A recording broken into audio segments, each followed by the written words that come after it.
God bless CPAC.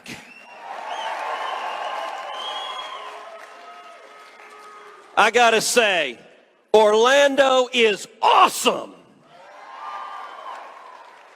It's not as nice as Cancun.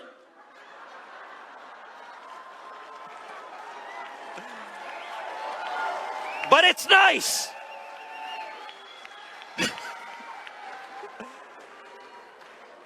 And I gotta say, what an amazing array of speakers here at CPAC.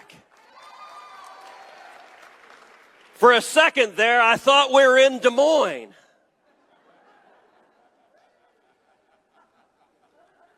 That one took people a minute. We are gathered in dark times. We're gathered at a time where the hard left, where the socialists control the levers of government, where they control the White House, where they control every executive branch, where they control both houses of Congress. Bernie is wearing mittens. And AOC is telling us she was murdered.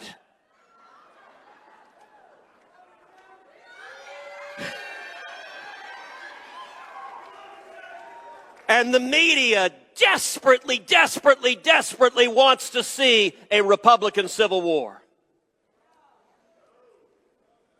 Liberty is under assault, and what are we going to do? I'll tell you, we will fight.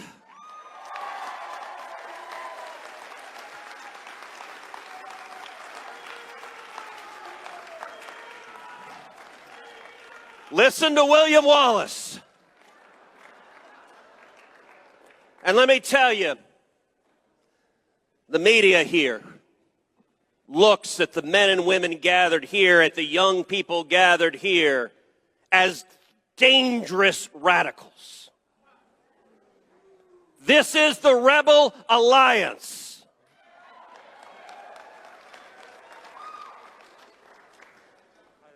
And Vader and the Emperor,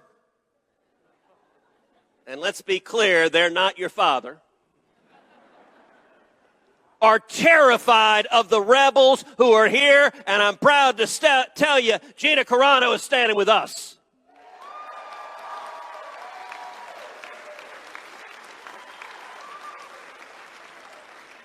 So what do we do? What do we do at a time where the hard left is resurgent? Two very simple things. Number one, we defend liberty. Look, are there tensions in our party? Sure, because we believe in diversity. We believe in individuality. Different people have different views. We aren't the Borg enforcing. Okay, I may have committed a cardinal sin mixing Star Wars and Star Trek. Next thing you know, you're going to cross the streams and the Stay Puft Marshmallow Man's going to come. We were just too many terrible references there. We don't believe in uniformity, but I'll tell you what can unite conservatives and libertarians and those who value the Constitution and the Bill of Rights is a love of liberty.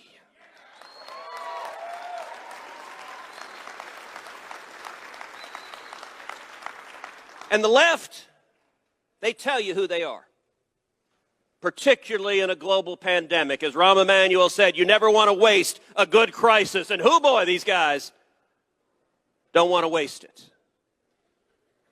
You see statists in California putting 37 tons of sand in a skate park because ain't nobody having fun while the socialists are in charge. We see Bill de Blasio in New York sending people in to shut down parks and to throw young Orthodox Jewish kids out of the parks because, God forbid, children have fun. We see leftists across the country shutting down churches. California, they've helpfully explained, you can go out and protest. You can scream and yell, abolish the police.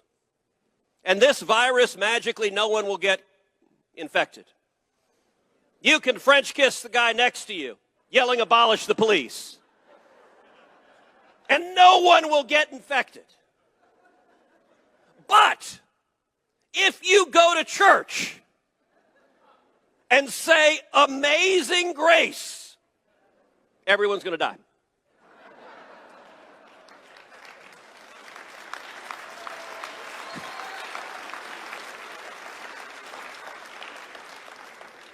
By the way, how many of y'all have eaten at a restaurant in the last 6 months? Can I just stop and say how strange the rules are right now? I want to understand how this virus works. So when you walk in, you got to put your mask on. Sadly, I've got two. You walk in, you got to put your mask on. You sit down, you take your mask off. See, apparently the virus is actually connected to elevation. No, remember, this is all about science. It's actually, it may not be elevation. I think it's that there are hormones that are released in your thighs when you're sitting. So you can sit at the table and there's no virus being transmitted. But if you stand up, put the mask on.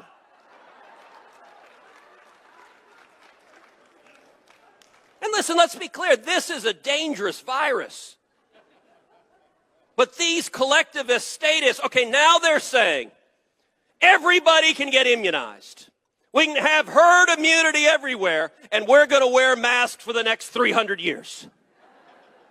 And by the way, not just one mask, 2, 3, 4. You can't have too many masks. How much virtue do you want to signal?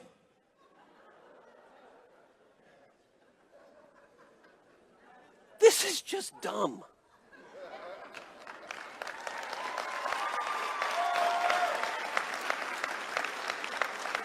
You know, the U.S. Capitol has giant fences with razor wires and 5,000 National Guards standing out front because the Democrats are convinced that political theater helps them.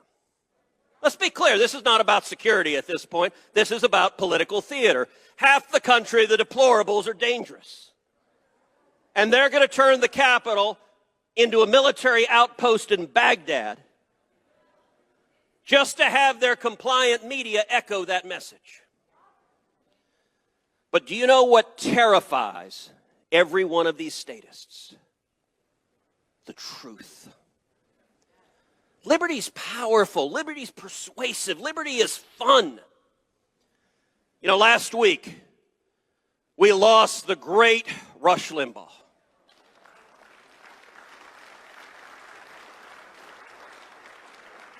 I was so blessed and so fortunate to call Rush a friend. And Rush understood the power of liberty. You know, before there was Hannity, before there was Tucker, before there was Ben Shapiro or Steven Crowder, before there was Donald Trump, there was Rush Limbaugh.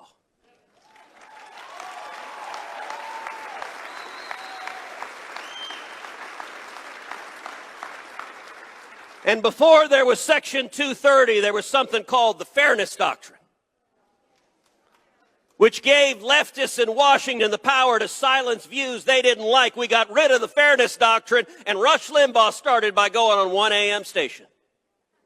And then a second AM station, and then a third, and then a fourth, and then a fifth, and the voice of liberty spread like prairie fire. And let me tell you right now, in Los Angeles, there's some skater kid who's 19, who's told that it's hip and chic and cool to be a leftist socialist man, who's going to hear a message. Wait a second, these guys don't want me to speak, think, have fun, do what I want to do. The message of liberty is profoundly subversive. The left believes in rigid conformity. We believe in diversity, free speech. You can say whatever you want, no matter how dumb it is. And by the way, in Washington, D.C., we test that proposition.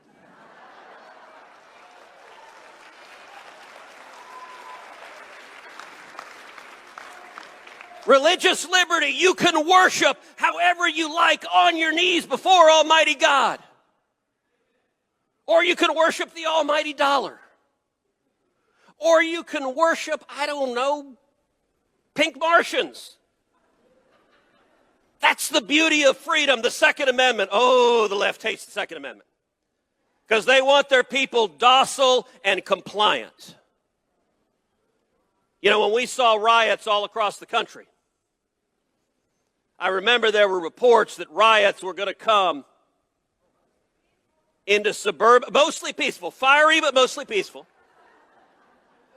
There were reports riots were going to come into the suburbs. I got to tell you, in Houston, where I live, there weren't any rioters. Because let's be very clear, if there had been, they would discover what the state of Texas thinks about the Second Amendment right to keep and bear arms.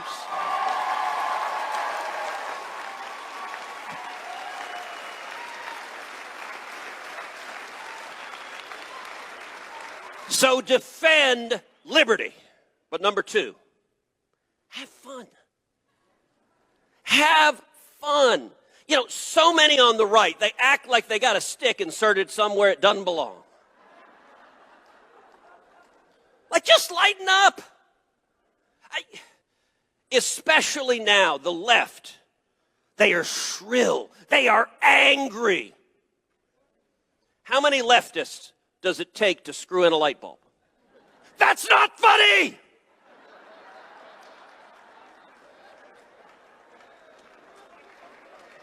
Like, God bless. Who would want to be around these people? You know, Jerry Seinfeld doesn't tell comedy anymore because any joke that's funny is canceled. You know, SNL is unwatchable. The late night comedy, they stand up and say, we hate Donald Trump. Yeah, no kidding. We didn't get that the last 9,000 times you told that. You know, in 2020, the New York Times reported that 60% of women named Karen voted for Joe Biden. That's actually real. You can look it up, the fact checkers. That's what the New York Times reported. And I'm willing to bet 80% of the men named Karen voted for Joe Biden.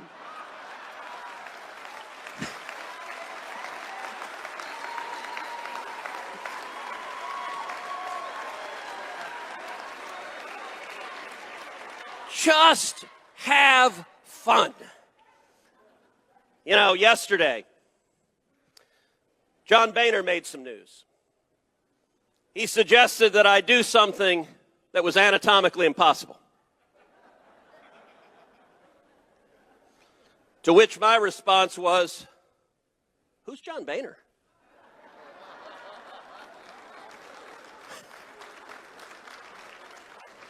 And you know what? There are a whole lot of voices in Washington that want to just erase the last 4 years.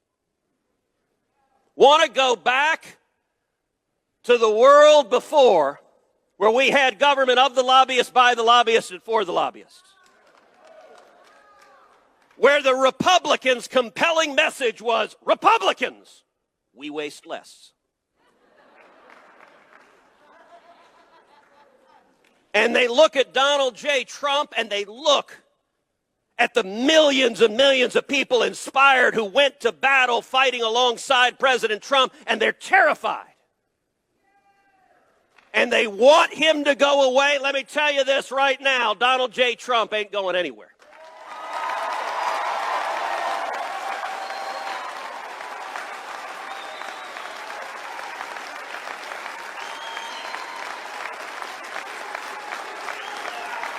And the Republican Party is not the party just of the country clubs. The Republican Party is the party of steel workers and construction workers and pipeline workers and taxi cab drivers and cops and firefighters and waiters and waitresses and the men and women with calluses on their hands who are working for this country. That is our party, and these deplorables are here to stay.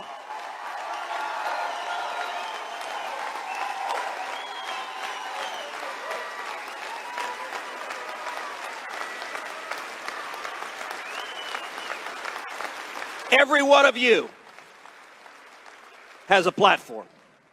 Every one of you has a voice. The corporate media wants to silence these voices.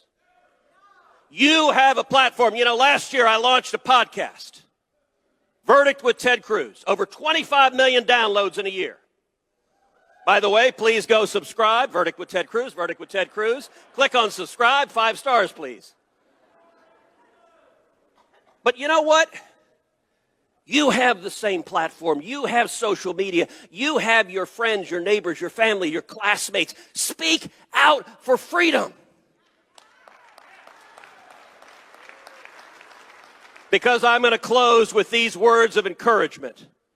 These are dark days, and the media tells us this is the new galactic empire forever and 1,000 years.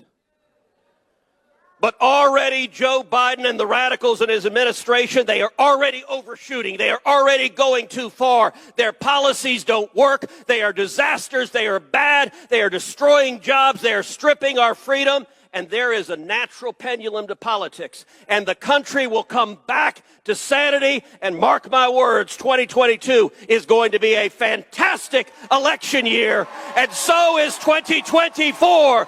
As we stand together and defend liberty, defend the Constitution, defend the Bill of Rights of every American, in the immortal words of William Wallace, freedom!